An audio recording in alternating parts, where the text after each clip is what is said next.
Hi, so today I'm going to show you Road Runner installation based off of the Road Runner docs, and this video is only on the installation. I'll be making another one for tuning. So firstly, go to the Road Runner Quick Start GitHub page. I have included the link in my video description, and then click the green code button. From there, you download zip. After that's downloaded, you go to your File Explorer, and there it should be in your downloads. I've done this before, that's why there's a number at the side, but for you, it's probably not there. After that, you right-click and press Extract All. Then you choose a destination, which would be, I would recommend choosing one that's easy for you to access. I'm just choosing my Downloads folder, and I press Extract. After that's extracted, go to Android Studio. I'm assuming that you already have it downloaded. If not, then go ahead and download that. From there, you press Open and go to wherever you have put it. It's just in my Downloads folder. Then you double click on it, and you only need the Road Runner Quick Start Master. There should be an idea page too, but I don't see that, so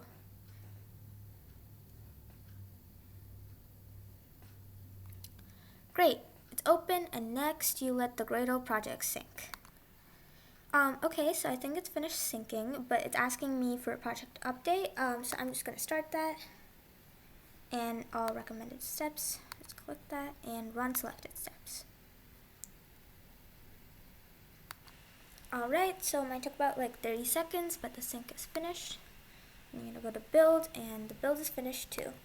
So firstly, after it's all like built, you should see an FTC robot controller, and I'm in Android mode, so you should see an FTC robot controller, in which you have manifest, Java, external, internal, res.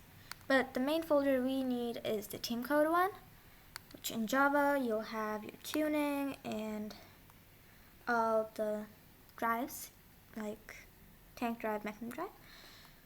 And this all in First Inspires. And then below that we have all our Gradle scripts. So in the tuning docs, or installation docs, sorry, it asks us to add the repositories and the dependencies in there. But when I did this before, I went to team code and I saw that it's already there, so we do not need to do that. But I think this is it for Road Runner installation. If you have any questions, then just put it in the comments, but keep watching for tuning. Thank you.